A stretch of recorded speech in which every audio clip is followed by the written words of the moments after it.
Assalamualaikum warahmatullahi wabarakatuh. Waalaikumsalam Waalaikumsalam. warahmatullahi wabarakatuh. Alhamdulillahirrabbilalamin wa bihi nasta'in wa ala umri nundi wa salatu wassalamu ala asrofil anbiya'i mursalin wa ala alihi washabihi ajmain. Teman-teman, marilah kita panjatkan puji syukur kita kepada Allah Subhanahu wa taala yang telah memberikan kita kesempatan untuk melaksanakan acara peringatan Hari Besar Islam Isra Mi'raj 1442 Hijriah. Shalawat serta salam marilah kita panjatkan kepada Nabi besar kita Nabi Muhammad sallallahu alaihi wasallam yang telah berjasa sekali di kehidupan kita, di kemajuan Islam juga di dunia ini. Sebelumnya terima kasih kepada teman-teman yang sudah mau berpartisipasi di acara ini. Terima kasih juga untuk Ustadz Abi Syarul yang sudah mau mengisi materi di acara ini. Baik, rundown acaranya yang pertama adalah pembukaan, yang kedua ada isi materi yang akan disampaikan oleh Ustadz Ayub Syarul, yang ketiga ada sesi tanya jawab, yang keempat ada penutup. Langsung saja kita mulai pembukaan. Untuk membuka, mari kita baca bersama-sama Basmalah. Bismillahirrahmanirrahim. Selanjutnya untuk Ustaz Abi Syarul dipersilahkan. Masya Allah, syukran, jazakumullah khairan, Akh Robi yang sudah mempersilahkan. Sebelumnya antum yang ini ya, share screen-nya ya, materinya.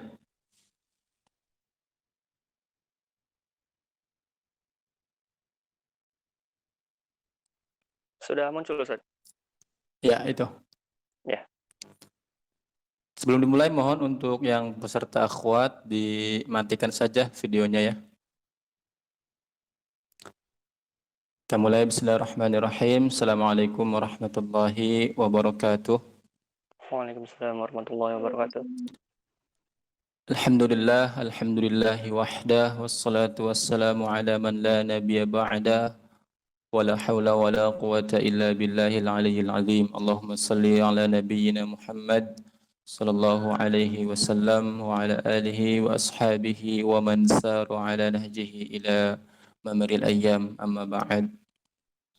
Alhamdulillah, di kesempatan pagi hari ini Allah memberikan kita kesehatan dan juga kesempatan, dan dengan dua nikmat ini kita bisa berkumpul bersama di ruang ya yang sempit tapi memiliki makna dan juga arti yang sangat luas dalam bermajelis ilmu ya. Walaupun di tengah pandemi ini kita tidak bisa mengadakan kegiatan-kegiatan secara offline, tapi dengan segala keterbatasan kita mohon kepada Allah ya untuk selalu bisa berbuat kebaikan dan juga menebarkan manfaat walaupun dengan sarana seadanya ya. Dan alhamdulillah dimudahkan oleh Allah Subhanahu wa taala.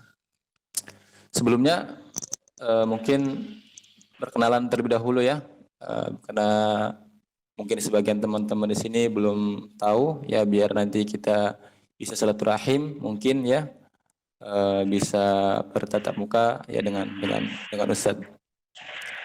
Ana Ayub Syahrul ya, tinggal di Kota Serang ya, tepatnya di Bumi Agung Permai 1 Unyur ya, di Rumah Quran Darul Arqam ya. Jadi bagi siapa saja teman-teman yang lewat ya, yang singgah di tempat ini ya, di daerah ini ya, boleh nanti silahkan mampir ya di Rumah Quran Darul Arqam ya, di perumahan Bumi Agung Permai 1 ya. Baik, kita mulai saja materinya untuk menyingkatkan waktu. Teman-teman semua dirahmati Allah Subhanahu wa taala, alhamdulillah kita akan bersama-sama mengupas tentang keutamaan salat ya. Keutamaan salat,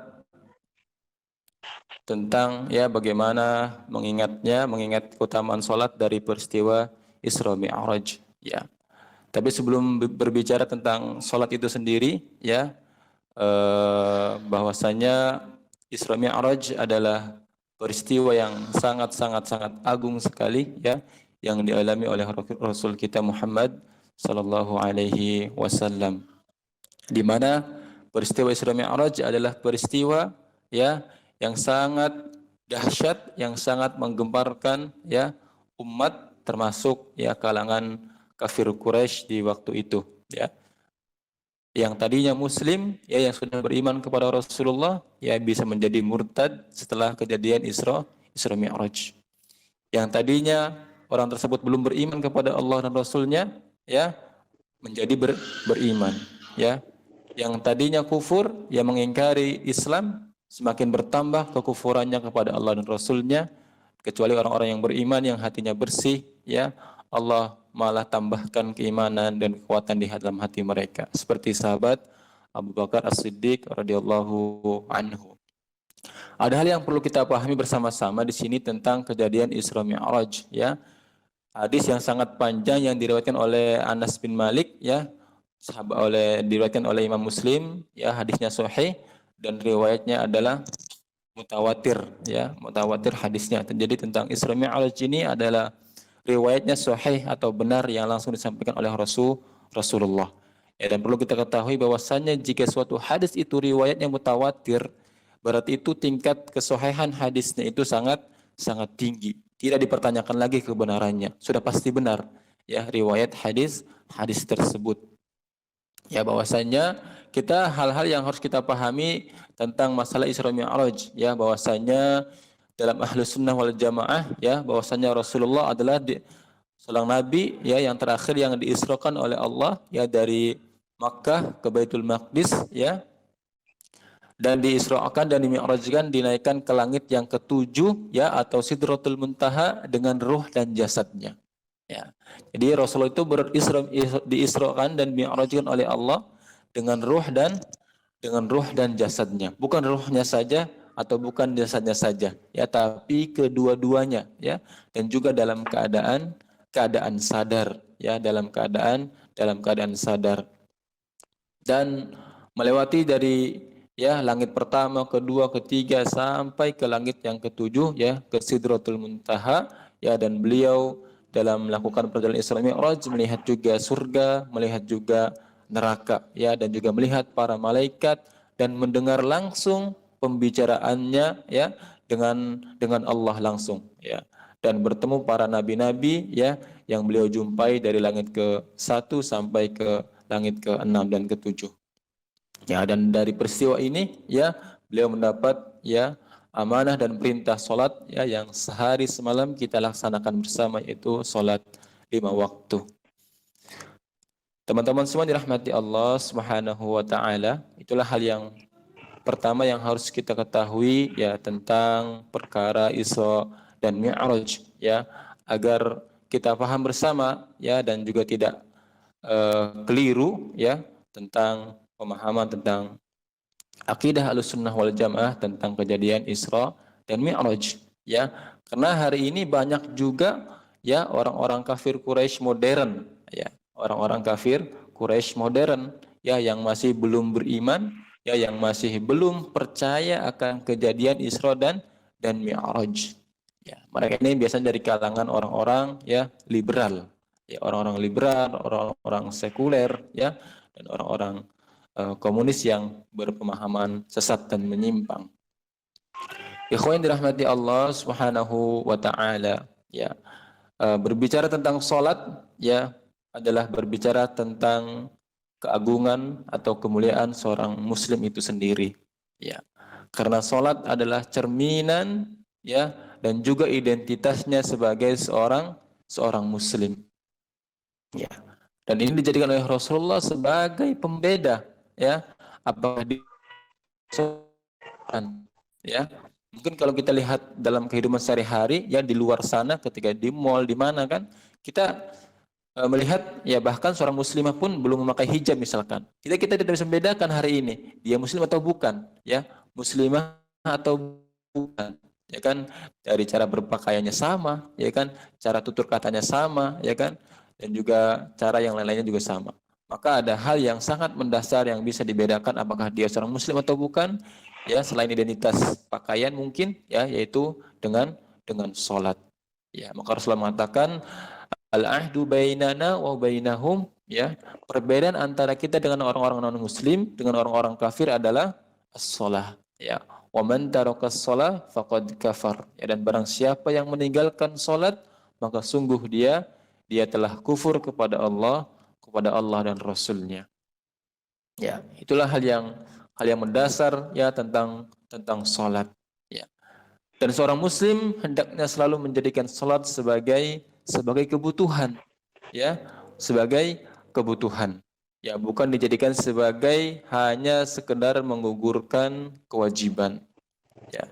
Kita bisa lihat dalam hati kita, ya dalam diri kita pribadi mungkin, ya, ketika salat itu sudah dijadikan sebagai kebutuhan, ya, sebagai sumber ketenangan, maka ya dalam kehidupannya sehari-hari itu akan selalu membawa ketenangan, akan selalu membawa keberkahan, dan juga dalam setiap ya gerak-gerik dan juga tingkah lakunya selalu berdasarkan ya akal yang sehat.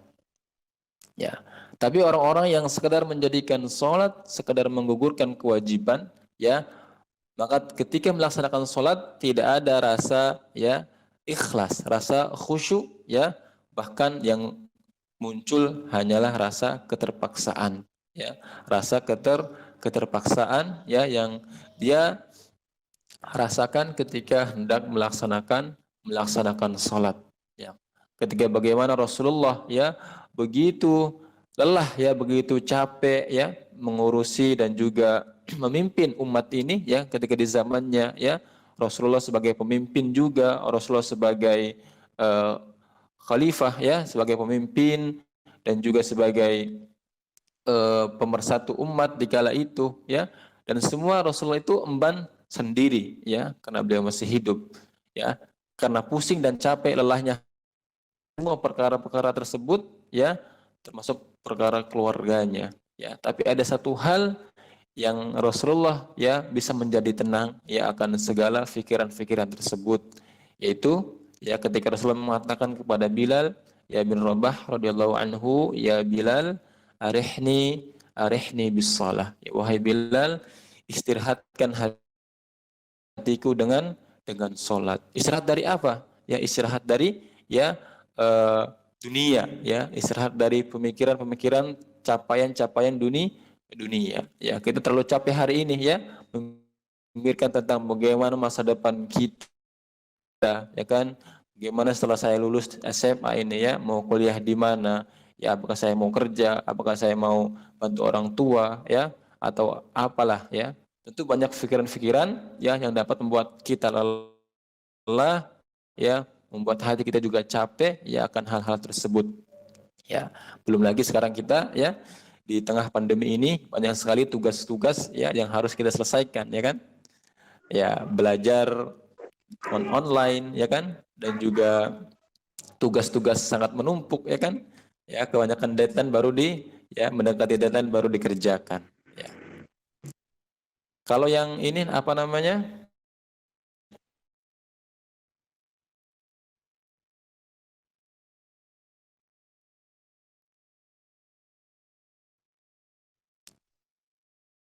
Tempatnya tidak bising, boleh dinyalakan ring sharing saja.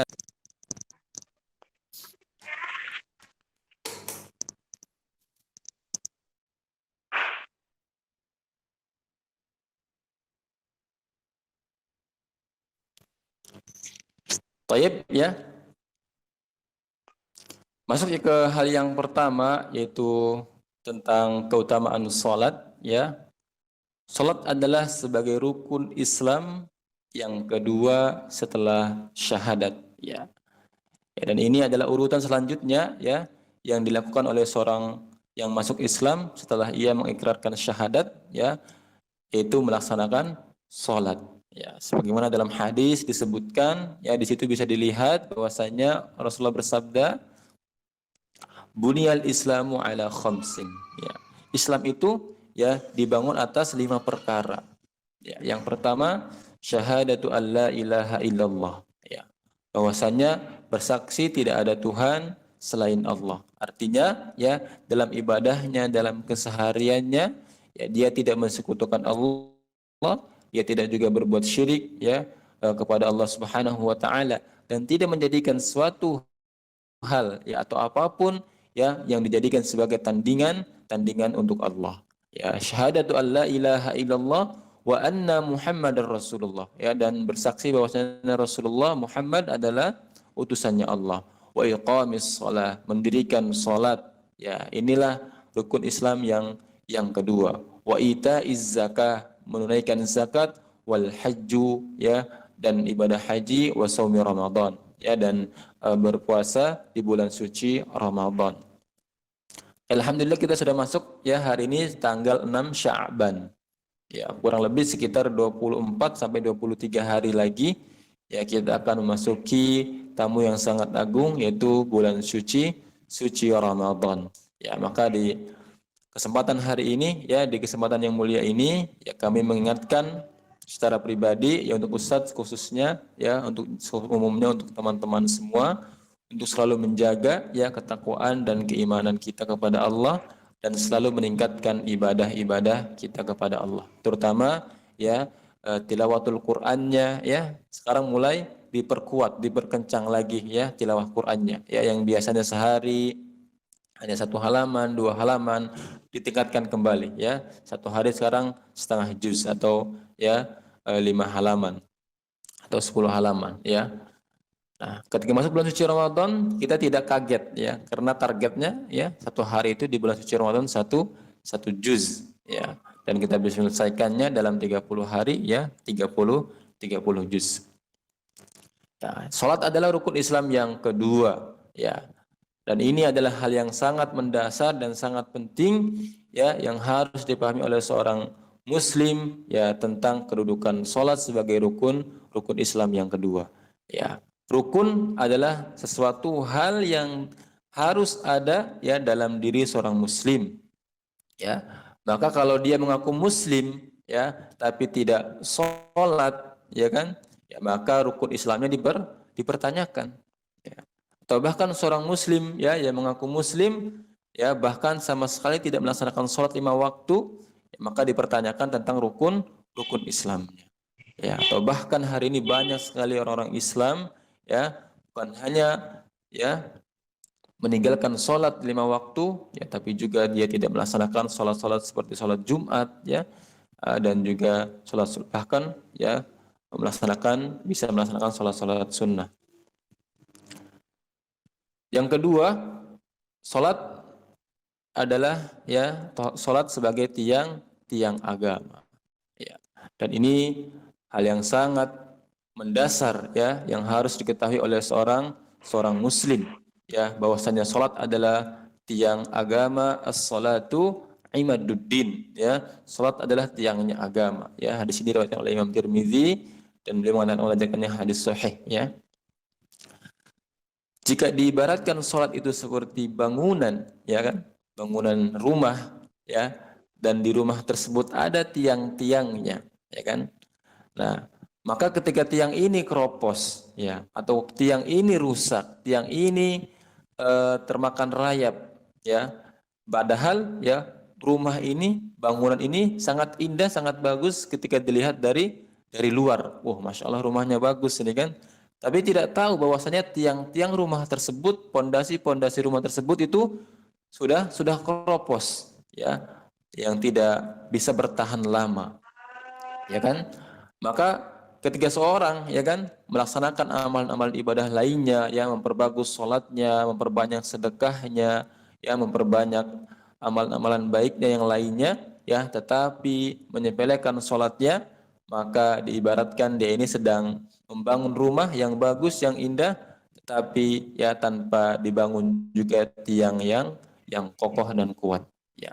Sampai-sampai, ya, sahabat khalifah, ya, yang kedua, ya, Umar bin Khattab radhiyallahu anhu, ya, ketika menjadi pemimpin, ya, khalifah, ya, beliau berpesan kepada gubernur-gubernur, ya, yang di wilayah kekuasaan kekhilafahan beliau, ya. Ketika beliau menjadi seorang khalifah, beliau mewasiatkan kepada gubernur-gubernurnya, yaitu tentang sholat. Ya, biasanya kan kalau seorang presiden, seorang pemimpin, ya kan, hal-hal yang ditekankan adalah, ya, bagaimana tentang menjaga kepemimpinannya, bagaimana menjaga tentang stabilitas kepemimpinannya, ya, masalah keuangannya dan lain sebagainya. Tapi Umar bin Khattab radhiyallahu anhu malah mewasiatkan, ya, mungkin hari ini kita tidak sangka, ya, beliau mewasiatkan kepada, ya berpesan kepada gubernur-gubernur ya yang di bawah dalam kepemimpinan beliau untuk ya selalu menjaga salat mereka. Ya, dan ini tercatat dalam kitab Al-Mudawwanah ya jilid 1 halaman 156.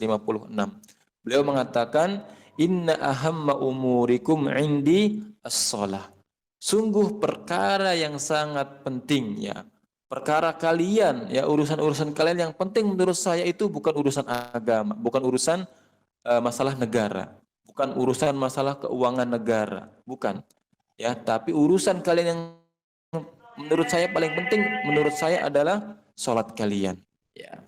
Jadi kenapa Umar bin Khattab sampai berpesan ya, yang pertama ini tentang sholat ya, bukan malah perkara-perkara negara ya yang sangat dipandang penting ya untuk diselesaikan ya, karena ketika seorang pemimpin ini ya, seorang gubernur ya, Umar bin Khattab berwasiat kepada gubernur-gubernurnya ya untuk melaksanakan sholat, karena ketika orang itu selalu menjaga sholatnya, maka stabilitas emosionalnya ya kan, stabilitas akal pikirannya itu akan stabil ya, akan stabil. Dan ketika orang itu tidak menjaga sholatnya, maka akal pikirannya, hatinya tidak tenang. Ya, dan ini tidak bisa dijadikan sebagai seorang pemimpin. Ya, makanya hari ini yang ingin menjadi pemimpin, yang menjadi pergerakan ketua sebagai pergerakan halaqah ya, atau pergerakan Islam, pergerakan perbaikan ya di tengah-tengah sekolah kita, lingkungan kita, maka hal yang pertama yang wajib harus dijaga oleh orang tersebut adalah sholatnya. Ya, beliau mengatakan, sungguh urusan terpenting yang ada pada kalian bagi saya adalah sholat. Faman hafidhaha hafidha dinahu. Dan barang siapa yang menjaga sholatnya, ya maka dia telah menjaga agamanya. Berarti inti dari agama ini ya, kemuliaan seorang muslim, ya identitas seorang muslim adalah sholatnya. Ya, barang siapa yang menjaga sholatnya, maka dia telah menjaga agamanya. Ya, Masya Allah, luar biasa ya. Dan beliau melanjutkan ya, waman dolla'aha fahuwa lamma siwaha adda'a. Ya, dan barang siapa yang menyepelekan sholat ya, maka untuk urusan lain ia akan lebih menyepelekan lagi. Hati-hati ini ya.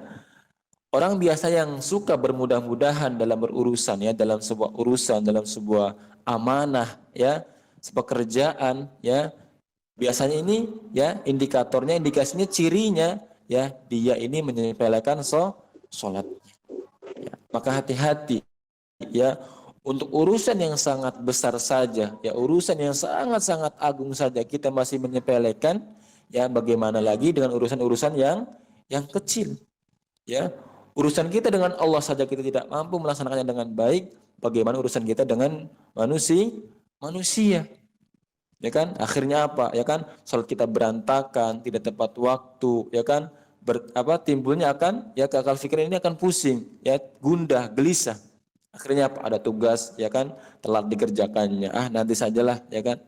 Nanti saja, masih lama dikumpulinya, ya kan, minggu depan. Akhirnya apa? Ya, dia menyepelekan urusan yang lainnya. Awalnya tadi hal yang pertama, ya, dia menyepelekan sholatnya.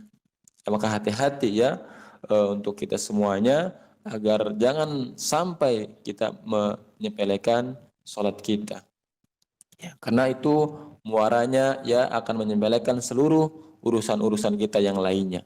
Ya, dan beliau melanjutkan, wala hadza fil Islam liman tarakas shalah, dan tidak ada bagian dari Islam untuknya ya, untuk orang-orang yang meninggalkan sholat. Ya, subhanallah ya. Ini perkataan sahabat Umar bin Khattab ya, pesannya kepada para gubernurnya ya. Dan ini disampaikan oleh Imam Ahmad rahimahullahu taala ya, dan siapa saja yang meremehkan urusan salat ya, ia akan didapati menyepelekan Islamnya. Ya, akan lebih mudah dia menyepelekan yang lainnya, akan lebih mudah menyepelekan bacaan Al-Qur'annya, akan lebih mudah menyepelekan infaknya, akan lebih mudah menyepelekan akhlak yang baiknya. Ya, atau bahkan na'udzubillah dia sudah meninggalkan sholat, maka akan lebih mudah, akan lebih gampang ya dia meninggalkan ibadah-ibadah yang lainnya. Ya. Dan orang itu ketika timbul rasa ingin bermaksiat ya, timbul imannya, ya, kegundahan dalam imannya, tidak kuat imannya, ya, karena dia hal yang pertama yang dia lakukan adalah ya menyepelekan sholat. Dan sungguh kualitas Islam seseorang berbanding lurus dengan kualitas sholatnya. Ini penting. Jadi kalau kita mau melihat kualitas iman kita, kualitas Islam kita, ya, maka sebagaimana kita melihat, ya, memandang sholat, ya, kita memandang sholat kita, ya, bagaimana kita memandang sholat tersebut, ibadah tersebut, ya. Maka kalau dia memandang sholat itu ya sebagai ya kewajiban biasa, ya, sekedar menggugurkan kewajiban, ya, maka akan lebih mudah ya menyepelekan ibadah yang lainnya. Dan loyalitas terhadap Islam sesuai kadar loyalnya terhadap sholat. Ya, makanya antum sebagai penggerak kebaikan, ya kan, penggerak dakwah ini, ya, harus lebih loyal ya kepada sholat dan juga ibadah. Ya, karena orang itu akan dilihat loyalnya kepada agama, ya kan, loyalnya kepada saudara-saudaranya seiman, ya, ketika dia sudah loyal kepada sholatnya. Ketika sudah berkumandang azan, ya kan, walaupun dia sedang bekerja, sedang ada urusan, dia tinggalkan terlebih dahulu. Allahu Akbar, Allahu Akbar. Tar dulu ya bro, kita sholat dulu ya. Walaupun sedang nongkrong, ya kan, sedang kumpul-kumpul dengan teman, tapi waktu datang ya sholat azan, ya langsung meninggalkan urusannya dan menuju ke masjid, ya. Ini semuanya berapa orang ini pesertanya ini?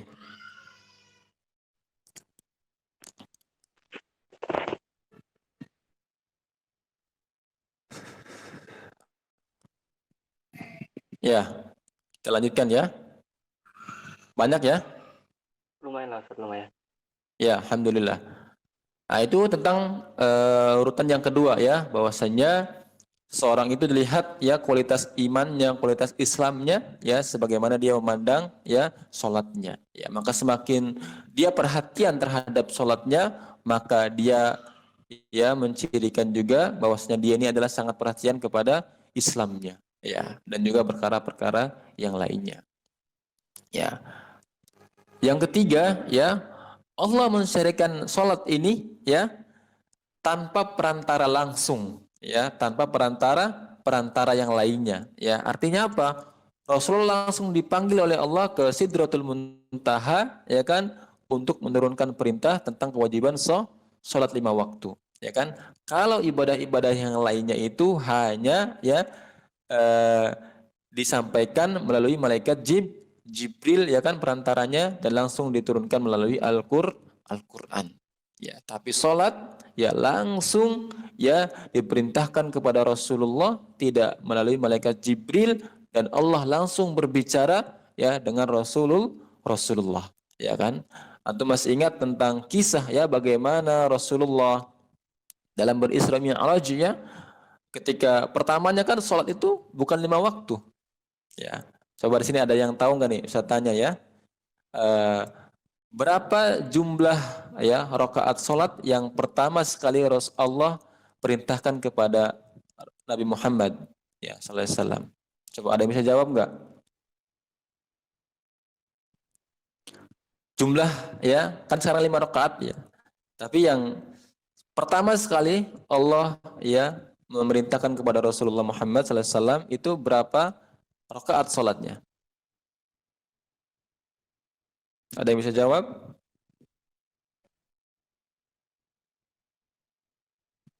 Ya, Allah memerintahkan pertamanya ya kepada Rasulullah itu ya sholat itu sebanyak 50 rakaat.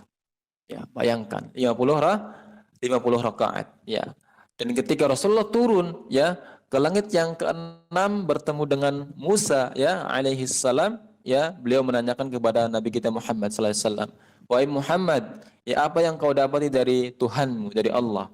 Ya, Allah memerintahkan kepada umatku ya untuk melaksanakan sholat ya sebanyak 50 rakaat dalam 1 hari 1 malam.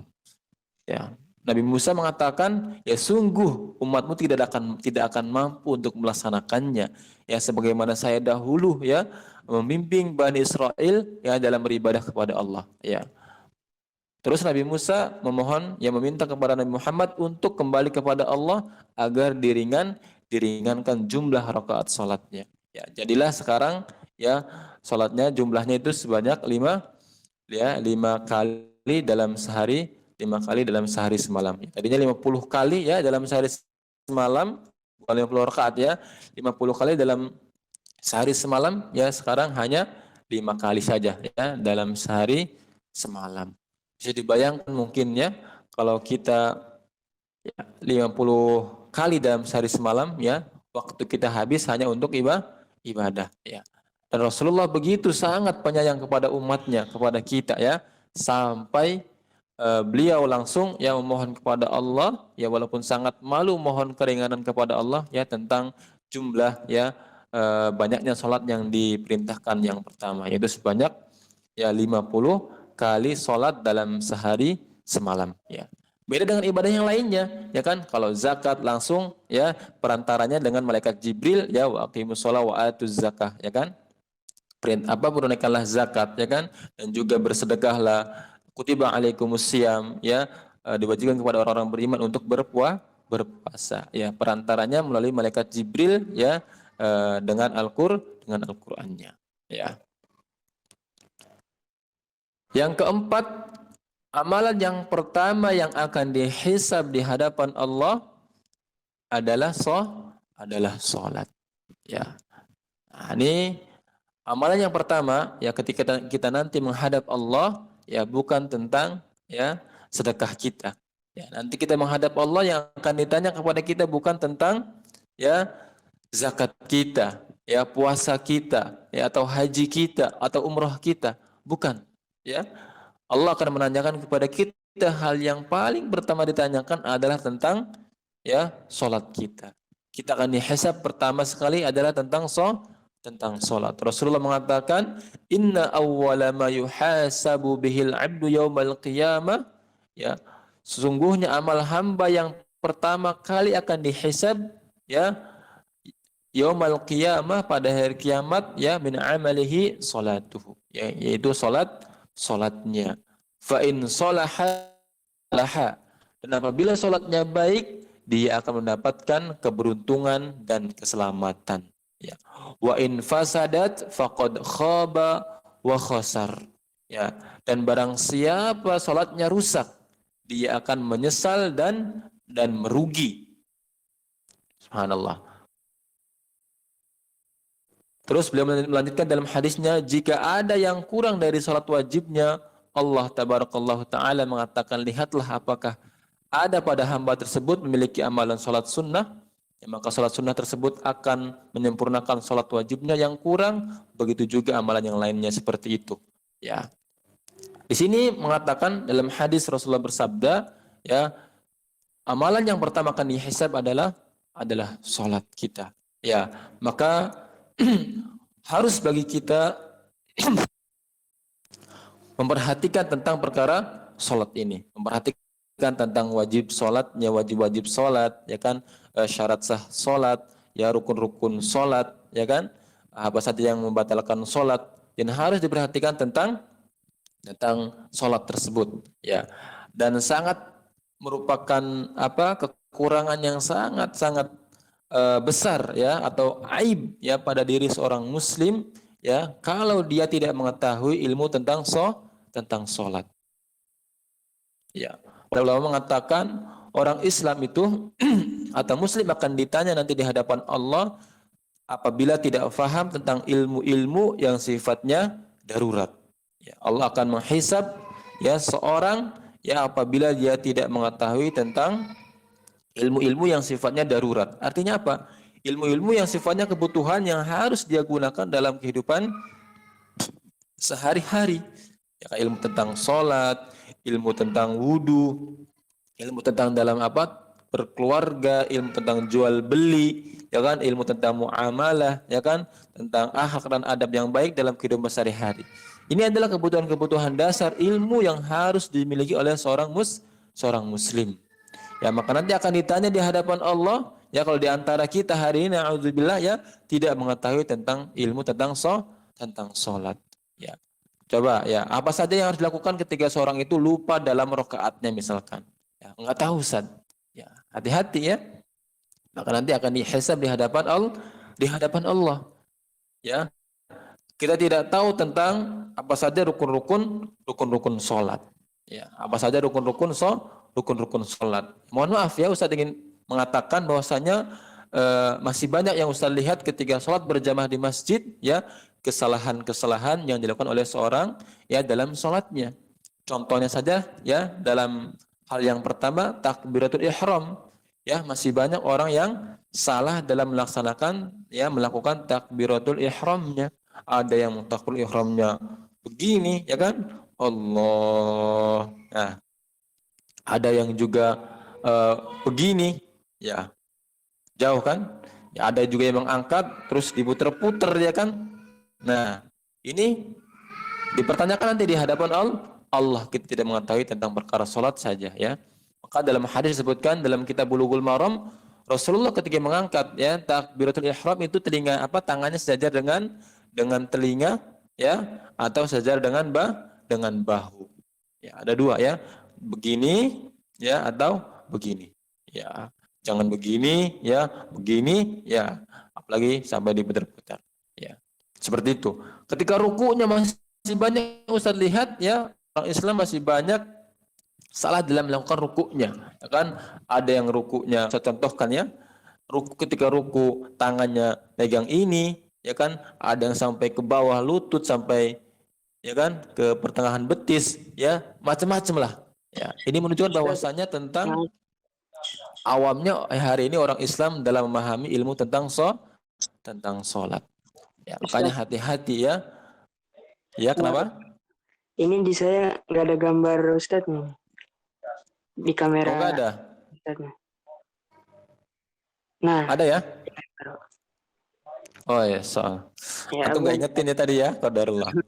Ya, contoh saya, satu ulangi kembali ya. Hari ini banyak orang Islam yang masih salah dalam melaksanakan sholatnya.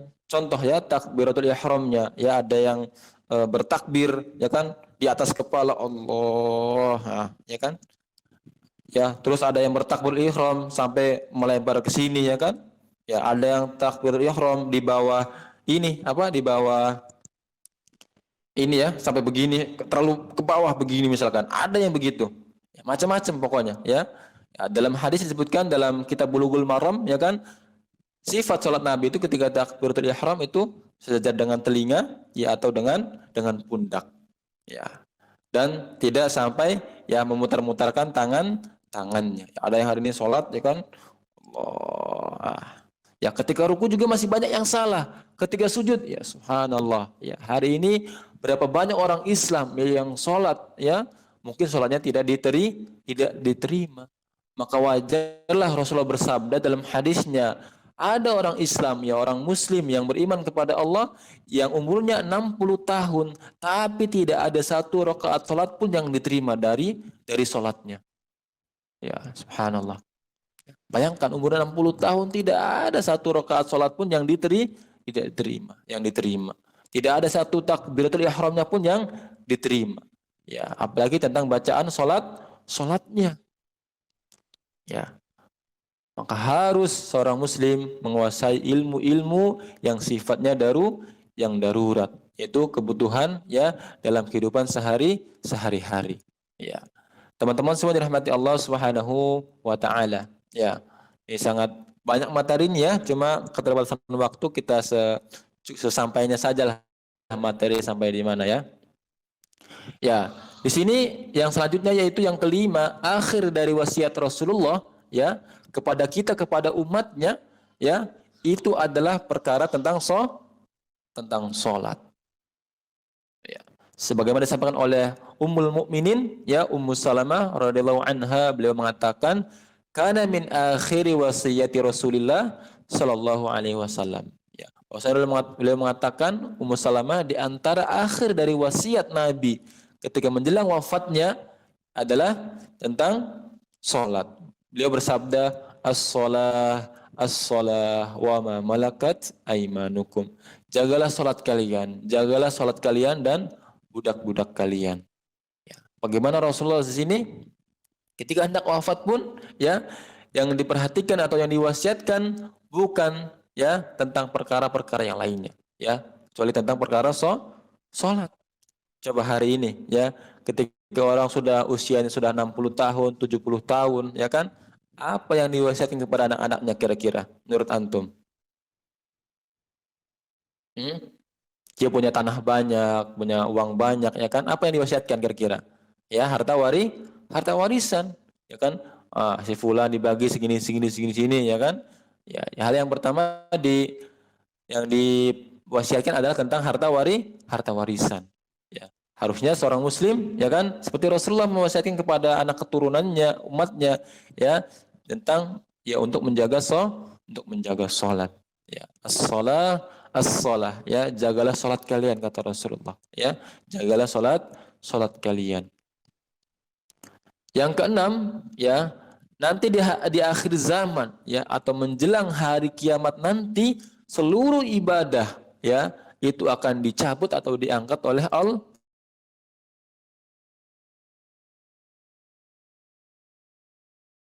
Ya, ibadah haji akan diangkat, ibadah puasa tidak lagi diwajibkan, ya kan? Zakat tidak lagi diwajibkan, ya. Tapi dari seluruh ibadah-ibadah tersebut, ya, ada nanti satu ibadah yang nanti akan terakhir, ya, diangkat oleh Allah di muka bumi ini. Artinya apa? Ya, nanti tinggal sholat saja yang ibadahnya, ya, nanti yang selain sholat itu tidak ada.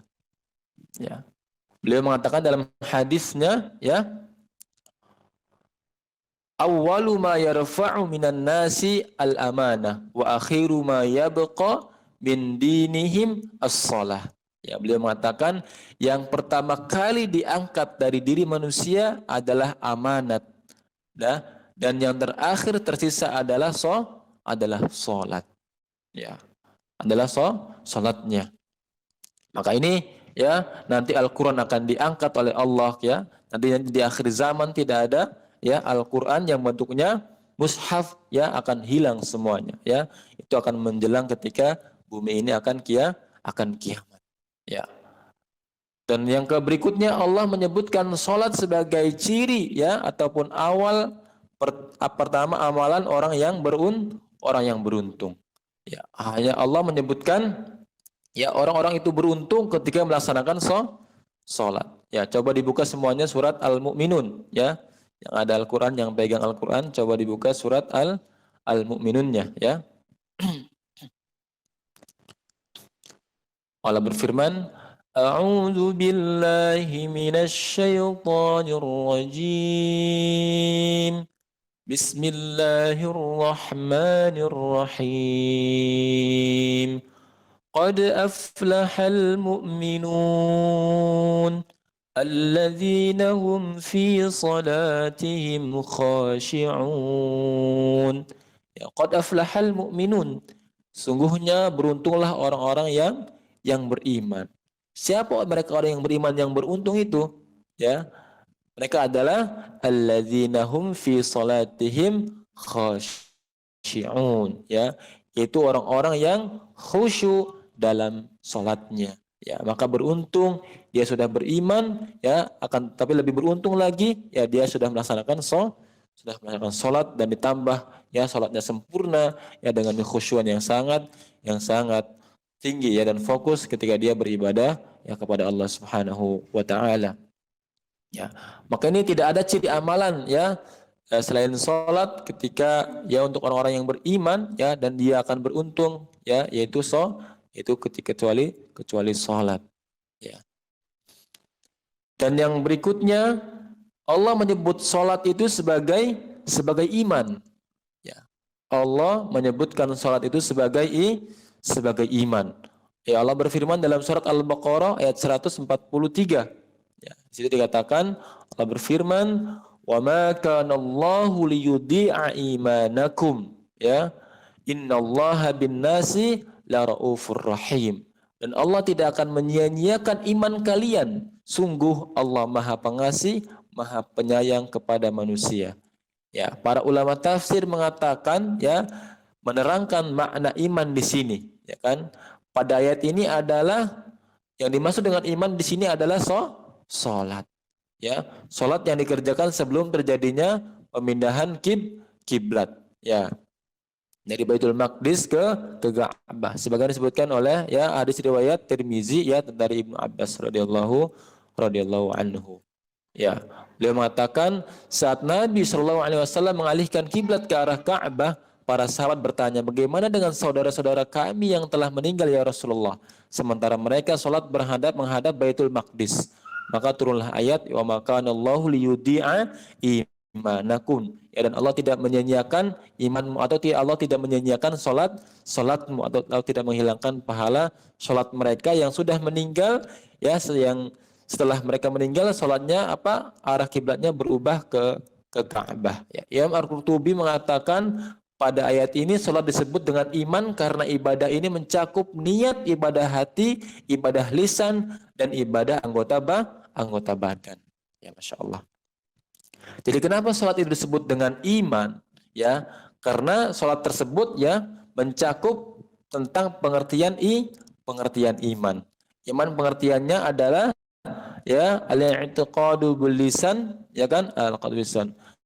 Al-yaqinu bil qalbi ya wa qaulun bil lisan wal amalu bil jawarih. Iman itu adalah keyakinan dalam hati, ya, dan juga ucapan dengan lisan, ya, dan dilaksanakan oleh perbuatan anggota badan. Itulah iman.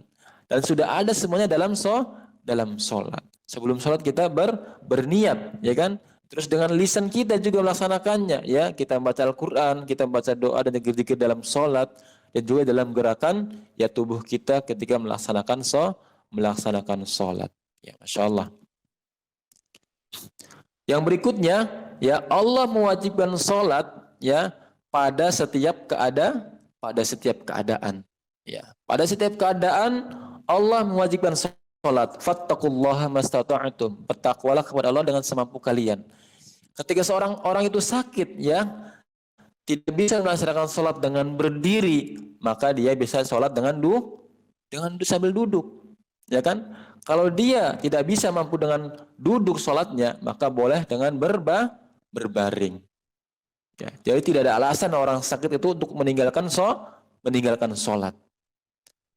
Tidak mampu, tidak bisa dengan berwudu, Ustaz. Ya bagaimana? Nanti kalau wudu nanti ya penyakitnya tambah kambuh, tambah berat, tambah parah. Boleh bertayamum. Ya kan?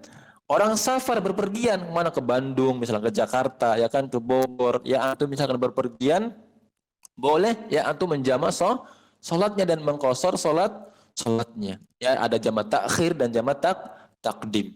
Ya, kalau antum yang menjamak takdim misalkan sholat asar, ya sholatnya di zuhur. Kalau antum mau menjamak takhir, sholat zuhur di asar. Ya. Kalau sudah masanya atau jaraknya itu 80 km, maka boleh ya untuk mengqasharnya, ya kan, yang tadinya 4 rakaat menjadi 2 rakaat. Ya, apabila antum ada kebutuhan atau keperluan yang sangat mendesak, ya, waktunya sempit, misalkan antum sedang sidang, ya, sedang sidang skripsi misalkan, waktunya antara maghrib dan isya, ya.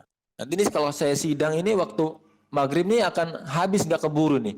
Boleh antum menjama sholat maghribnya, ya, menjama sholatnya ke isya, atau sholat isyanya tidak keburu misalkan, nggak, sholat isya panjang waktunya, ya. Nah itu boleh dijama sesuai dengan kebutuhan. Ya.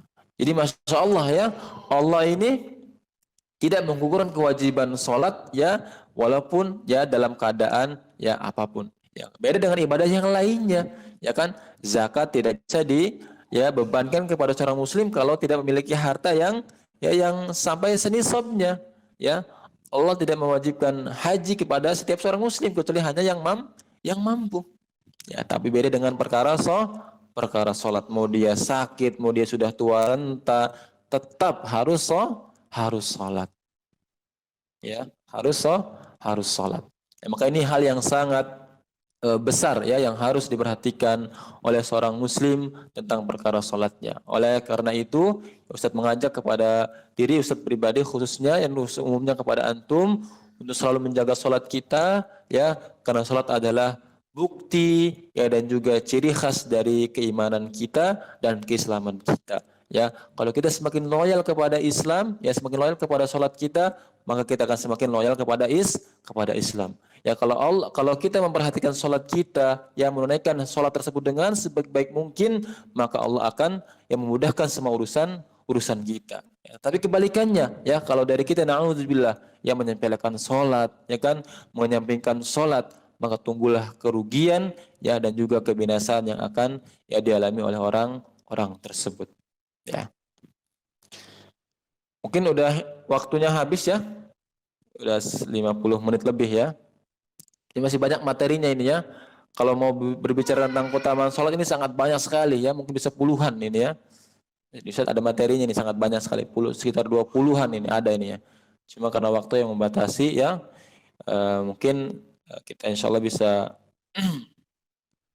melanjutkannya di lain waktu ya, insya Allah. Ya, mungkin silakan yang ingin bertanya ya tentang materi kita pada pagi hari ini ya. Mudah-mudahan bermanfaat ya apa yang saya sampaikan. Khususnya untuk Ustadz pribadi, yang umumnya untuk antum semuanya. Silahkan. Baik, dari teman-teman sekalian, kalau ada yang ditanyakan, silahkan.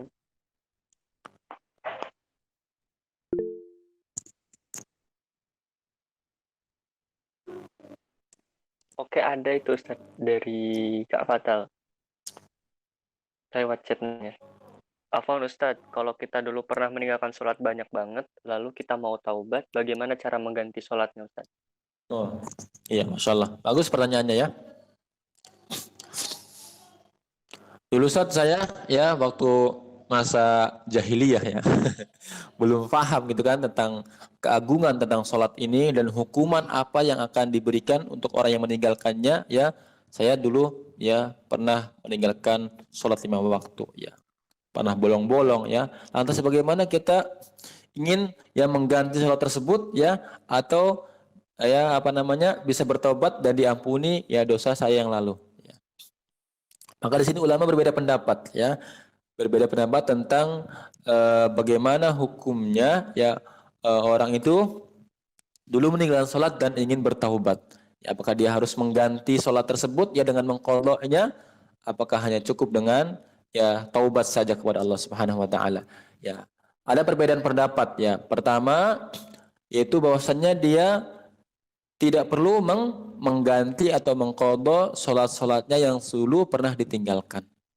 Ya, tidak perlu untuk mengganti sholat-sholatnya yang dulu pernah ditinggalkan. Cukup ya yang pertama dengan taubatan nasuha. Ya dia bertaubat kepada Allah ya dengan menyesali ya perbuatannya dulu ya yang dia tidak melaksanakan sholat, menyesal dan berjanji tidak akan mengulanginya kembali ya kan, dan harus berazam dalam hati untuk selalu beristiqomah dalam melaksanakan sholat ya, dan juga diiringi dengan amalan-amalan sholat sunnah lainnya ya. Jadi tidak perlu untuk mengqadha sholatnya, cukup dengan bertaubat kepada Allah ya dan mengiringi ya dan memperbanyak sholat sunnah. Mudah-mudahan dengan hal tersebut ya Allah mengampuni ya dosa kita yang dulu pernah meninggalkan sholat ya dan menggantinya ya dengan sholat sunnah kita yang lainnya. Yang kedua yaitu dengan mengqadha ya sholat tersebut. Ya, kalau misalkan ya dia dulu misalkan sholat asar berapa waktu kan nggak berapa kali sholatnya, yang kalau dia bisa ingat ya bagus ya. Tapi kan susah ya ini kalau mau mengqadha sholatnya, berapa jumlah rakaat sholat dulu yang pernah dia tinggalkan, berapa sholat maghribnya yang dulu pernah dia tinggalkan. Ya kalau ingin misalkan dia, saya hitung-hitung nih sholat saya 100 kali sholat maghrib saya tidak sholat misalkan. Ya silahkan ya kalau mau mengambil pendapat yang ini. Tapi ya Ustaz yang lebih condongnya, lebih kuatnya ya, lebih rojeh pendapatnya yaitu cukup dengan ya taubat kepada Allah Subhanahu wa taala. Ya karena sangat berat ya kalau untuk mengqadha'nya, menggantinya, kita harus ya mengulang-ulang ya tentang ingatan kita. Duh, kapan ya dulu saya lupa sholat ya kan? Berapa kali sholat saya yang dulu saya pernah tinggalkan. Itu susah. Ya, maka kata ulama cukup dengan bertaubat kepada Allah dengan taubatan nasuha ya, dan berjanji tidak akan mengulanginya kembali ya kan, dan menyesalinya ya, dan harus berazam untuk selalu ya menambah sholat wajib dengan sholat sunnahnya ya, sholat sunnah qabliyahnya, sholat sunnah ba'diyahnya, sholat sunnah duhanya, tahajudnya ya, dan sholat sunnah yang lainnya. Ya. Allahu a'lam. Mungkin itu. Ada lagi mungkin dari teman-teman yang ingin bertanya?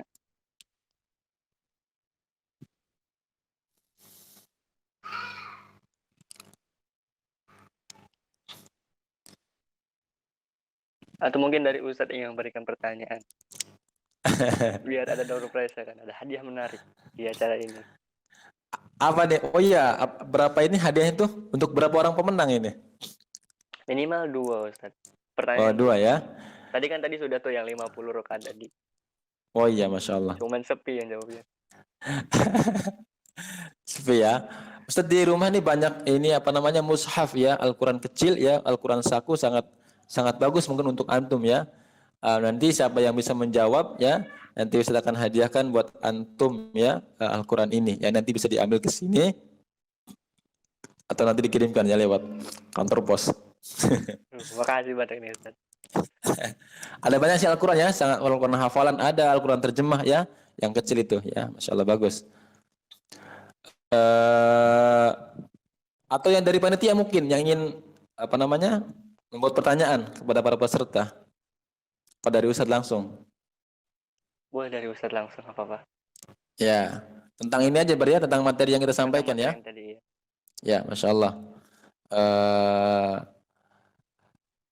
Di sini kita berbicara tentang dari peristiwa Isra Mi'raj. Ya, ingin Ustadz mereview kembali tentang kejadian Isra dan Mi'raj. Ya, dahulu ya di zaman Rasulullah ketika Rasulullah setelah melaksanakan Isra Mi'raj, orang kafir Quraisy ini ya yang tadi disebutkan, yang mereka dulu kafir atau non muslim ini bertambah kekufurannya kepada Allah dan Rasulnya. Yang tadinya beriman malah dia murtad kembali kepada agama jahiliyah. Ya. Siapa ya yang mengepalai atau siapa ketua ya orang yang menghasut orang kafir Quraisy ya ketika setelah kejadian Isra Mi'raj agar orang kafir Quraisy tidak percaya ya dan mendustakan Nabi Muhammad sallallahu alaihi wasallam. Siapa orangnya?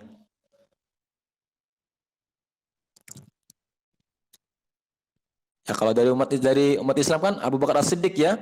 Ya ada orang kafir Quraisy ini bertanya kepada Abu Bakar As-Siddiq, ya wahai Abu Bakar, sahabatmu Muhammad ya menceritakan kepada kami dulu kemarin dia katanya Isra Mi'raj ya, satu malam bisa ke masjid, dari Masjidil Haram ke Masjidil Aqsa dan langsung naik ke Sidratul Muntaha ya. Apakah kamu percaya? Abu Bakar As-Siddiq ya. Sungguh saya percaya apa yang disampaikan oleh sahabat saya Muhammad. Jikalaupun seluruh manusia di bumi ini tidak mempercayainya, saya akan mempercayainya. Ya, orang yang paling percaya kepadanya apapun dia sampaikan. Ya, siapa orang ini yang menghasut orang-orang kafir Quraisy, menghasut orang yang beriman, ya yang sampai murtad kembali kepada agama jahiliyah. Saya mau coba Ustaz. Ya, silahkan. Abu Jahal bukan? Iya, Masya Allah. Abu Jahal ya, pamannya sendiri, paman Rasulullah ya. Ya, jadi riwayatnya seperti ini ya. Ketika Rasulullah itu setelah Isra Mi'raj, Rasulullah sedih. Ya, sedih bukan karena apa-apa. Karena sedih bagaimana menyampaikan ya kejadiannya ini kepada orang kafir Quraisy. Pasti otomatis mereka tidak percaya, bingung, gundah Rasulullah. Lantas ketika itu Rasulullah sedang bingung, ya datang Abu Jahal, Muhammad, kenapa engkau sedang ini? Kenapa engkau sedih? Ya murung begitu ya kan? Ya, lantas diceritakan kepada Abu Jahal apa yang dialami oleh Rasulullah ketika kejadian Isra Mi'raj. Ya, langsung Abu Jahal mengatakan, sudah gila kau ini Muhammad nih. Mana mungkin orang ini ya kan? Orang satu malam bisa dari Masjidil Haram ke Masjidil Aqsa dan sampai ke Sidratul Muntaha. Maka diumumkan kepada orang kafir Quraisy, wahai kafir Quraisy ya, orang Quraisy, lihatlah Muhammad ya, dia akan menyampaikan berita ya yang sangat besar ya. Diceritakanlah Muhammad ya, menceritakan Muhammad SAW tentang kejadian Isra Mi'rajnya. Dan hampir seluruh orang kafir Quraisy yang mendustakan ya tentang kejadian Isra Mi'raj ya. Dan ini dikepalai oleh Abu Jahal ya, laknatullah alaih. Ya, sahih, benar ya. Siapa tadi? Abu Jahal yang menjadi ya ketua ya, penghasut ya bagi orang-orang Islam dan orang kafir Quraisy agar tidak percaya terhadap kejadian Isra Mi'raj. Ya. Satu itu ya. Nah, sekarang yang kedua ya. Riwayat ataupun hadis ya tentang Isra Mi'raj, yaitu riwayat hadisnya adalah mutawatir. Ya. Coba mungkin ada yang tahu nih apa yang dimaksud dengan hadis yang tingkat derajatnya sampai mutawatir. Saya tadi sudah jelaskan di awal ya. Yang lain yang sudah jawab jangan jawab dulu ya. Oke, Ustaz. Nanti kebanyakan hadiah nanti ya kalau bisa jawab. Ya, coba yang dari akhwat coba ya. Derajat hadis tentang kejadian Isra Mi'raj yaitu mutawatir. Apa sih yang dimaksud dengan hadis derajat mutawatir itu? Ya.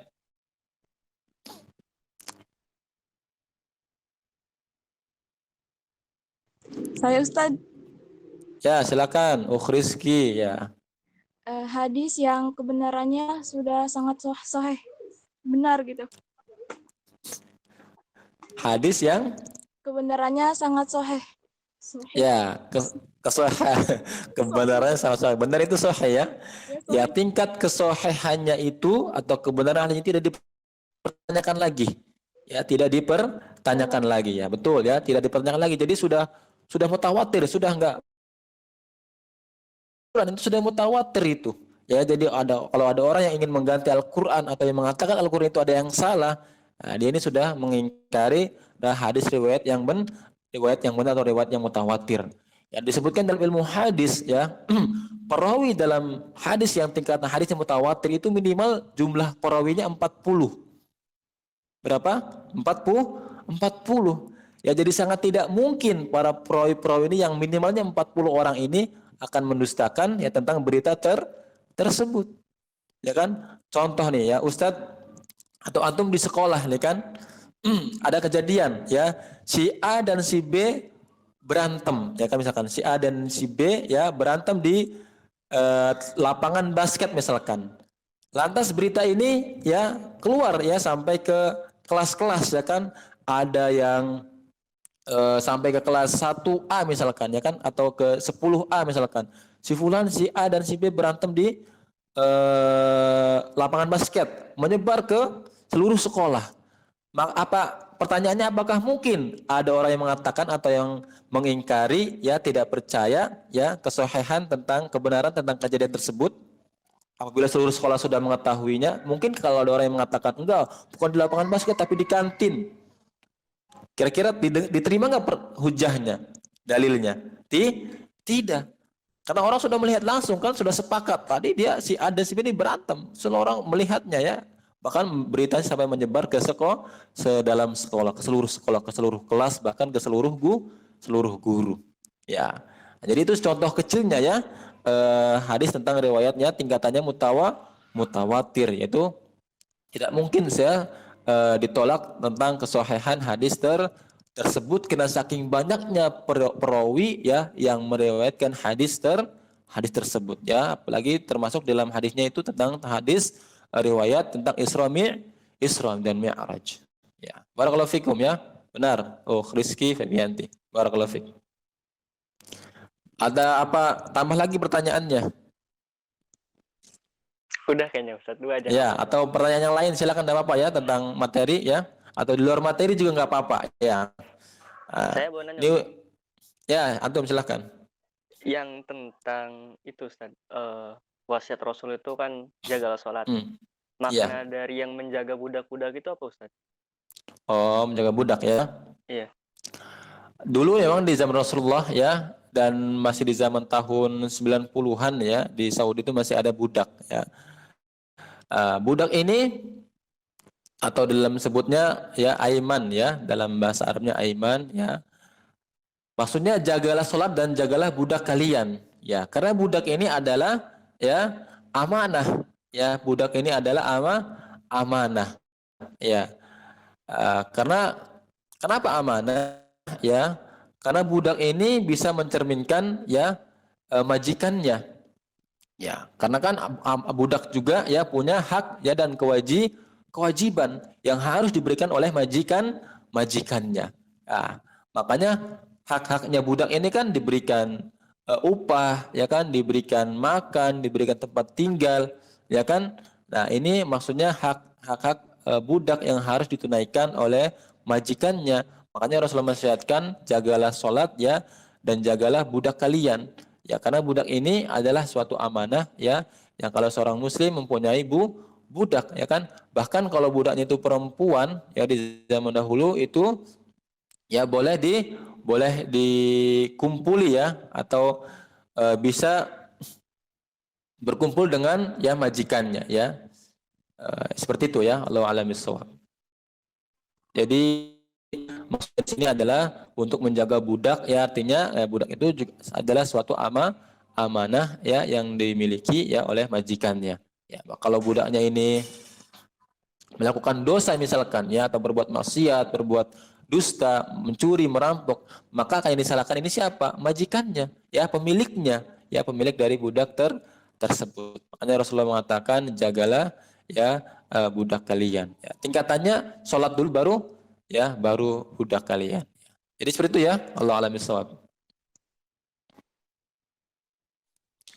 Ya, kalau tidak ada lagi ya kita penutupan saja ya. Ustaz nasihatkan kepada antum semua untuk selalu menjaga sholat ya, dan juga di tengah pandemi ini ya usahakan jangan keluar rumah ya, karena Ustaz ini bulan lalu ya habis positif COVID ya. Ya, dan jangan sekali-kali antum menyepelekan tentang wabah ini ya. Ini subhanallah ya sangat luar biasa ya. Ustaz merasakan sendiri tentang wabah ini sangat membuat badan lemah sekali ya, drop ya, dan sangat mengganggu metabolisme kesehatan ya. Sampai sekarang Ustaz tidak bisa tidur ya, tidak bisa tidur akibat ya setelah COVID ini ya.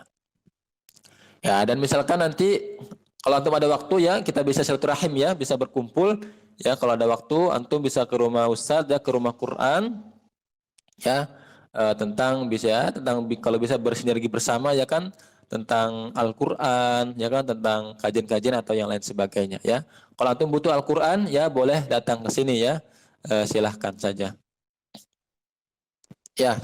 Mungkin itu Robi, silahkan. Iya. Baik, terima kasih Ustadz atas materinya. Terima kasih juga buat teman-teman yang sudah mau stay di acara ini. Baik, kita sudah sampai di penghujung acara. Marilah kita membaca hamdalah bersama-sama. Alhamdulillahirrahmanirrahim. Sekali lagi terima kasih Ustadz Ayub Syarul sudah mengisi acara ini. Terima kasih juga buat teman-teman. Mohon maaf jika di acara ini mungkin ada kekurangannya, tolong dimaafkan.